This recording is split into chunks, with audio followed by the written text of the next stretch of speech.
Neuropati itu apa sih dok, dan gejala utamanya itu seperti apa? Artinya gangguan atau kerusakan, sehingga neuropati didefinisikan sebagai kerusakan pada syaraf. Apakah itu juga termasuk faktor yang bisa menyebabkan neuropati? Normalnya harusnya 30-1 jam tuh kita melakukan stretching. Assalamualaikum warahmatullahi wabarakatuh. Halo Sobat IPB, kembali lagi di IPB Podcast. Siapa di sini yang orang tuanya sering ngerasa kesemutan atau kebas? Nah, bisa jadi orang tua Sobat IPB itu mengalami neuropati. Lalu apa sih neuropati itu? Gejalanya seperti apa? Dan cara mengobatinya juga seperti apa gitu. Bersama saya Ayu Anugrah Lestari di IPB Podcast kali ini akan menghadirkan dosen Fakultas Kedokteran IPB University, yaitu Dr. Yeni Quintas, spesialis neurologis. Halo dokter, apa kabar hari ini? Halo Mbak Ayu, alhamdulillah baik. Mbak Ayu gimana? Alhamdulillah baik. Oke, udah siap dok hari ini? Oh, sangat siap, insya Allah. Ya, nah sesuai dengan tema kita hari ini tentang neuropati. Neuropati itu apa sih dok, dan gejala utamanya itu seperti apa? Oke, ini dari kita mulai dari definisi aja ya Mbak ya, biar boleh. Sobat IPB lebih tahu gitu kenapa disebutnya neuropati. Jadi seperti kita ketahui bahwa neuropati itu terdiri dari dua kata, neuro dan pati. Kalau neuro artinya syaraf. Jadi pati itu artinya gangguan atau kerusakan, sehingga neuropati didefinisikan sebagai kerusakan pada syaraf. Sekarang kita harus tahu dulu nih, syaraf secara umum syaraf ada berapa sih? Secara umum ada 3 ya. Ada saraf sensorik, atau sensorik itu untuk merasa gitu ya. Saraf motorik untuk kekuatan, dan otonom. Kalau saraf otonom itu seperti misalnya kita berkeringat, misalnya jantung yang berdenyut begitu ya. Itu dinamakan saraf otonom. Oke, nah kalau misalnya neuropati itu gejala utamanya tuh apakah pasti atau ternyata banyak gitu kemungkinannya gitu dok? Oke, kalau untuk sebenarnya kalau neuropati itu sendiri itu tuh yang paling sering neuropati, kita sebutnya neuropati perifer ya Mbak Ayu ya. Jadi kan tadi yang saraf 3 saya sebutkan tadi itu termasuk golongan saraf secara umum. Golongan lagi yang lain itu ada namanya saraf tepi dan saraf pusat. Neuropati di sini yang dimaksud adalah peripheral neuropati. Jadi neuropati pada saraf-saraf tepi. Untuk gejalanya bagaimana? Karena terdiri dari 3 poin tadi, 3 klasifikasi, maka gejalanya juga berdasarkan 3 klasifikasi tersebut. Hanya kalau disampaikan secara runtut kan banyak sekali. Kita akan ambil tarik yang paling sering aja, yaitu neuropati yang saraf sensoris gitu. Kalau untuk saraf sensoris itu dibagi 2 lagi tuh. Ada gejala positif dan ada gejala negatif. Apa tuh artinya gejala positif? Misalnya pasien merasakan yang tadinya gejala itu tidak ada jadi ada. Misalnya dia tadinya tidak ada kesemutan, terus ada kayak rangsangan seperti digeroyongin semut, atau seperti ditusuk tajam, nyeri yang seperti ditusuk-tusuk, nyeri yang tajam, itu juga gejala positif. Atau nyeri yang seperti terbakar, pernah ya pasien datang dengan, saya kok kayaknya rasanya panas terus nih, itu nyeri yang terbakar, itu juga masuk neuropati. Ada lagi gejala negatif. Kalau gejala negatif tuh harusnya dia merasakan tapi dia tidak bisa merasakan. Contohnya misalnya kebas gitu, sering ngerasa kebas, kok saya jalan kok kayak nggak napak ya dok, kayak nggak kerasa. Nah itu gejala negatif.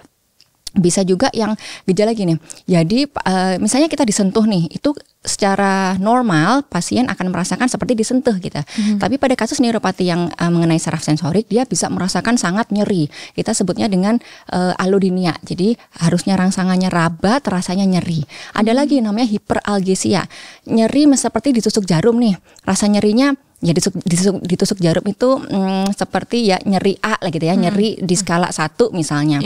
Kalau hiperalgesia itu nyerinya harusnya pasien itu ngerasanya skala 1 nih, tapi kok ternyata skala 5 kerasanya, itu namanya hiperalgesia. Itu juga masuk gejala neuropati yang akibat gangguan dari saraf sensoris. Mungkin aku akan spill sedikit untuk saraf motorik. Kalau saraf motorik, maka neuropati pada saraf motorik klinisnya adalah menggenggam sulit gitu ya. Jadi kekuatannya jadi nggak ada. Kita kalau mau buka yang paling simpel itu biasanya pasien mengeluh, saya jadi tidak bisa buka tutup botol dok gitu, nggak bisa buka tutup air mineral misalnya. Itu neuropatinya sudah kena saraf motorik gitu.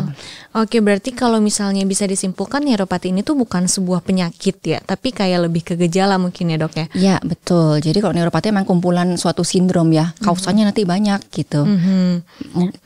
Oke.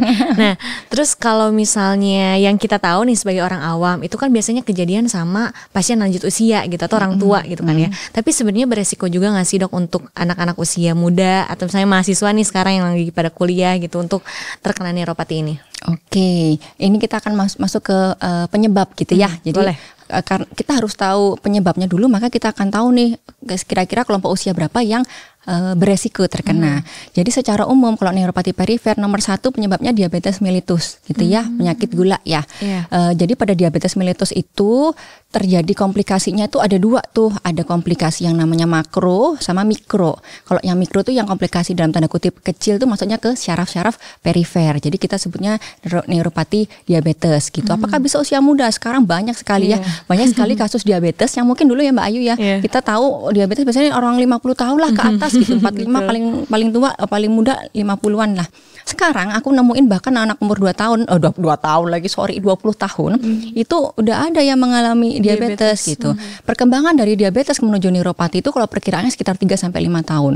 Padahal untuk muncul gejala itu biasanya pasien udah late datang udah dengan diabetes, tahu-tahu keluhannya datang dengan kesemutan, itu ada gitu. Tahu dia keluhannya kesemutan, kita periksa ternyata gulanya 400 misalnya. Dan itu banget. Ada gitu ya. Itu yang pertama diabetes. Jadi faktor resikonya tergantung dari si diabetesnya itu sekarang usia muda, berarti maka usia muda bisa. Ada jadi penyebab yang lain apa? Genetik itu juga bisa, walaupun kasusnya jarang ya. Kalau genetik ya memang secara genetically syarafnya tidak berkembang dengan baik sehingga dia gampang mengalami kerusakan syaraf. Itu kasusnya kita memang nggak terlalu banyak. Terus apalagi penyebabnya? Pengobatan. Jadi obat-obatan tertentu misalnya obat antibiotik, lalu obat-obatan jantung, biasanya obat kemoterapi. Jadi kan sekarang memang banyak cukup banyak ya kasus-kasus keganasan ya Mbak ya, sehingga dengan kita membutuhkan kemoterapi itu juga resikonya mengalami neuropati. Kemoterapi induced polyneuropati namanya. Apalagi misalnya nutrisi. Nah, mungkin sobat IPB iklannya udah banyak ya yang dibahas, difokuskan hanya nutrisi. Padahal kalau secara prevalensi sebenarnya kalau neuropati karena nutrisi ini nggak sebanyak yang kena diabetes metabolik yang lain. Jadi kalau karena nutrisi biasanya kurang vitamin B1, B6, B12 gitu ya. Karena intake-nya kan sekarang banyak makanan-makanan yang secara nutrisi tidak terpenuhi gitu ya, tapi banyak dimakan termasuk oleh kita mungkin ya. Jadi itu juga menjadi perhatian. Apalagi toksin misalnya. Toksin itu racun misalnya pasien-pasien yang bekerja di tempat yang logam berat atau di pestisida beresiko juga. Lalu ada juga kerusakan namanya struktural. Jadi ini kan tadi kan dari dalam tubuh ya. Struktural itu misalnya mungkin pernah dengar saraf kejepit di pergelangan tangan gitu. Ini mahasiswa sering nih. Jadi kebanyakan ngetik, kebanyakan main HP, ketekan terus, ibu rumah tangga, ibu-ibu terutama. Itu kan gerakan mengulek, memasak, menyuci gitu ya. Itu akan mengalami penekanan di namanya nervus medianus di pergelangan tangan nih. Ini juga bisa mengalami carpal tunnel syndrome dengan klinis neuropati itu tadi. Terus pasien jatuh, misalnya pasien jatuh trauma ya. Terus habis itu dia napak tekan area pergelangan tangan atau kaki misalnya, itu juga bisa mengalami neuropati. Sebenarnya masih banyak lagi ya. Aku mungkin akan sedikit satu lagi namanya autoimun gitu ya. Autoimun. Jadi kalau autoimun itu apa sih? Sel sarafnya menyerang sel sarafnya itu sendiri. Artinya harusnya kan normally sel saraf itu mengenali mana yang bakteri, mana yang kuman, mana yang sel saraf yang baik gitu ya. Tapi pada kondisi tertentu yang autoimun itu dia tidak mengenali bahwa itu sel saraf temannya, disikat juga termasuk dikira dia itu kuman gitu. Nah itu nanti kasus autoimun mungkin juga akan kita bahas nanti next pertemuan ya, karena panjang kali lebar itu nanti. Oke, penyebabnya ternyata panjang kali lebar juga ya ini. Ini belum panjang kali lebar juga udah panjang banget ya dok. Oke, nah mungkin tadi terkait salah satu penyebabnya nih yang mahasiswa mungkin ya dok, yang lebih relate sama sobat IPB itu kan ngetik nih. Tapi sebenarnya kalau kita nih terus-terusan di depan laptop gitu kan ya 12 jam gitu, terus ngaruh ke mata juga nggak sih dok? Maksudnya apakah ada resiko juga dengan kita selalu radiasi gitu kan ya sama sinar gitu kan, terus kita juga sekarang apa-apa udah digital gitu, apakah itu juga termasuk faktor yang bisa menyebabkan neuropati? Oke, jadi kalau untuk paparan ke mata kan kita bilangnya gangguannya namanya retinopati ya. Jadi utamanya biasanya kalau pada mata, ini mungkin nyambung juga ke diabetes itu juga bisa komplikasi neuropatinya berupa retinopati namanya. Kalau untuk paparan radiasi gimana? Sebenarnya sampai saat ini saya belum pernah membaca bahwa ada nih kalau bermain misalnya gadget gitu lebih dari 6 jam misalnya akan mengalami, itu belum ada guideline seperti itu. Tapi tentunya lebih ke ini ya, lebih ke postur. Habis itu kita kan kadang kan kalau ngetik itu nggak kerasa 2 jam 3 jam di depan laptop. Normalnya harusnya 30 sampai 1 jam tuh kita ngelakukan stretching untuk mata dan maupun pergelangan tangan gitu, dan pinggang ya terutama juga gitu ya. Jadi ya memang harus dilakukan peregangan itu. Kalau untuk neuropati sendiri mungkin istilahnya kalau ke mata bukan neuropati, tadi retinopati. Kalau untuk neuropati yang karena tangan ya karena postur, bukan paparan radiasi dari laptop itu sendiri. Oke, gitu. Terima kasih dok sudah menjawab sekali. Oke, mungkin nih pertanyaan berikutnya dok, kapan sih waktu yang tepat untuk memeriksakan diri ke dokter gitu untuk penderita neuropati? Oke, jadi begini, kalau kita dibagi 2 ya, yang punya faktor risiko atau nggak punya faktor risiko. Faktor risikonya seperti apa yang tadi kita sudah bahas ya, diabetes ada apa enggak, kira-kira dia ada sakit-sakit misalnya konsumsi obat rutin apa enggak, terus dia ada riwayat trauma dan sebagainya ada apa enggak. Kalau itu tidak ada kok tahu-tahu muncul kebas-kebas gitu kesemutan. Ya, kebas kesemutan yang misalnya mendadak, itu kita harus hati-hati. Ini benar kebas kesemutannya memang benar-benar karena neuropati atau karena penyebab yang lain. Misalnya gini ya, aku pernah dapat pasien dengan, iya dok, saya tuh ngerasakan kebas separuh bagian tubuh. Itu kita nggak boleh anggap itu suatu neuropati. Itu bisa jadi gejala stroke. Itu gangguan sistem saraf pusat, bukan sistem saraf tepi gitu. Sistem saraf perifer tadi bukan, beda gitu. Atau misalnya kebasnya kok tiba-tiba dok saya nggak ada faktor resiko apa-apa. Kemarin 1 minggu yang lalu saya demam nih sama diare. Tahu-tahu kok kebasnya kok jalan dari atas ke bawah. Nah kita harus hati-hati juga. Itu ada satu nama kelainan syaraf namanya GBS, Guillain-Barré syndrome. Itu tadi yang aku sempat spill yang tentang sarafnya menyerang sarafnya sendiri. Karena dia salah mengenali, dikira itu kuman tapi dia tangkap sebagai kelainan. Benar saraf itu saraf normal tapi dia tangkap sebagai itu kuman, dia makan sehingga sarafnya rusak. Kalau itu tata laksananya khusus. Sehingga kalau yang model seperti itu harus diperiksakan. Tetapi misalnya saya memang pola makannya kurang bagus sih dok, tapi saya nggak ada riwayat-riwayat yang lain nih. Coba kita mau berikan vitamin dulu gitu. Kita curiganya sebagai yang nutrisional tadi, yang kurang vitamin B. Nah itu boleh yang masuk ke iklan tadi. Tapi udah minum iklan itu tadi 2 minggu 3 minggu kok nggak ada pengaruhnya dok, ya itu kita juga harus periksa. Jadi keluhan yang memberat, yang nggak sembuh-sembuh pakai dalam tanda kutip vitamin syaraf yang standar, ada faktor risiko, harus diperiksakan. Karena makin terlambat maka penanganannya akan makin sulit. Karena sebenarnya neuropati itu prinsipnya kayak kejang mbak, jadi kayak ada cetusan juga. Kalau cetusan sarafnya nggak kita hambat maka makin sulit gitu tata laksananya. Oke. Nah kita lanjut nih dok ke pengobatannya untuk penderita neuropati itu seperti apa. Tapi mungkin sebenarnya saya juga udah bisa mulai menyimpulkan ya. Balik lagi pengobatannya tergantung kausanya dulu apa gitu ya. Tapi mungkin kalau misalnya pengobatan kan itu udah pasti emang ada sebuah penyakit gitu kan ya. Yang bisa dilakukan oleh mahasiswa nih untuk mencegah, atau misalnya dokter punya tips gitu kan biar kita tuh tidak terkena neuropati gitu, apa aja sih dok yang bisa kita lakukan? Oke, jadi yang pertama pasti kalau mahasiswa yang pertama nutrisi, aku titip ya.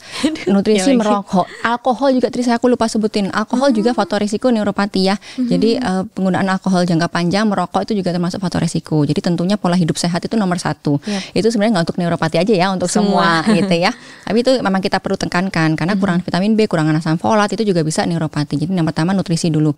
Yang kedua, apabila kita bekerja di depan laptop gitu ya, atau maksudnya melakukan pekerjaan yang monoton, itu tidak boleh lebih dari setengah sampai 1 jam, itu harus berdiri, nanti stretching. Nah itu untuk neuropati yang aku bilang jepitan syaraf pergelangan yang disebut CTS tadi, carpal tunnel syndrome, itu ada gerakan-gerakan khusus yang kita bisa lakukan, kita bisa kasih terapi di situ gitu.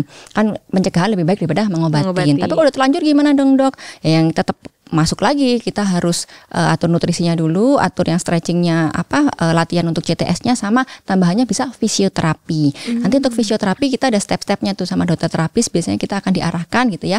Ada step-step tertentu yang bisa dilakukan untuk mengurangi gejala neuropatinya itu sendiri. Tapi di samping nomor 1 tadi Mbak Ayu udah sampaikan ya, underlying disease-nya, penyakit dasarnya harus ditangkap dulu, dicari tahu dulu gitu. Wah terima kasih banyak nih dok, informasinya udah sangat lengkap. Mungkin nextnya kita bisa lebih membahas yang lebih detail lagi terkait dengan neuropati. Dan ternyata neuropati ini bukan sebuah penyakit ya teman-teman, tapi sindroma gitu. Dan itu tuh bisa menjadi istilahnya sebuah kausa sekunder dari sebuah penyakit gitu ya dok. Dan komplikasinya itu bisa aja terkait dengan penyakit utamanya gitu ya. Oke, mungkin komplikasi aku tambahin sedikit deh. Boleh. Tadi kan memang gejalanya tadi kita selain yang kebas yang terus-terusan gitu ya, kebas kesemutan, kesulitan untuk memegang benda, tentunya itu nomor satu komplikasinya adalah secara harian dia fungsionalnya akan turun, ya kan? Karena dia dia ngerasa tidak nyaman, dia ngerasa nggak kuat melakukan dalam tanda kutip pekerjaan yang biasa dia kerjakan. Nomor satu secara fungsional pasti dia turun. Yang kedua kebas, tadi kan kebas tuh, otomatis kalau kebas apalagi di kaki itu kan kita ketika kita berjalan terus ada benda tajam atau ada perlukaan di situ, terutama pada kasus neuropati ini sering yang terjadi, tahu-tahu lukanya udah gede banget dan kita tidak menyadari karena tidak ada rasa di situ. Kenapa sih kita kok bisa tahu bahwa itu ada kita kena luka kan karena syaraf perifernya, syaraf kakinya itu ngasih sinyal, itu ada luka nih, kamu harus bersihkan kayak gitu. Otomatis kalau neuropati yang gejalanya kebas dia nggak akan kerasa, tahu-tahu lukanya udah gede dan dia harus nauzubillah diamputasi atau dipotong kayak gitu. Itu banyak kasusnya pada diabetes. Terus komplikasi akibat penyakit dasarnya itu, tapi kebanyakannya kayak gitu. Yang sering dikatakan pasien sih itu kayak saya kok jadi nggak bisa ngapa-ngapain, jadi kayak sedih, jadi kayak depresi dan sebagainya, dan itu terjadi gitu. Itu harus kita cepat atasin sih. Oke, Sobat IPB, berarti kalau misalnya kita udah mulai ngerasa nih kayaknya agak ada yang beda gitu kan dari keseharian kita, harus cepat-cepat ya dok untuk diperiksa, karena semakin cepat ya pengobatannya juga semakin ringan gitu. Kalau misalnya makin lama ya makin parah. Oke, mungkin dokter ada closing statement kah atau sudah cukup? Oke, mungkin aku kasih slogan aja. Oke, boleh. Apa tuh? Jadi slogannya cegah neuropati sedari dini, jaga syarafmu, jaga kesehatanmu. Oke, terima kasih banyak Dokter Yeni atas waktunya. Seru sekali hari ini Sobat IPB. Semoga informasi yang telah diberikan juga bisa mengedukasi teman-teman semua yang ada di rumah, dan pastinya juga ini sebagai pengingat untuk diri kita agar pola hidupnya lebih sehat lagi. Saya Ayu Anugrah Lestari, pamit undur diri. Sampai jumpa di IPB Podcast berikutnya. Wassalamualaikum warahmatullahi wabarakatuh.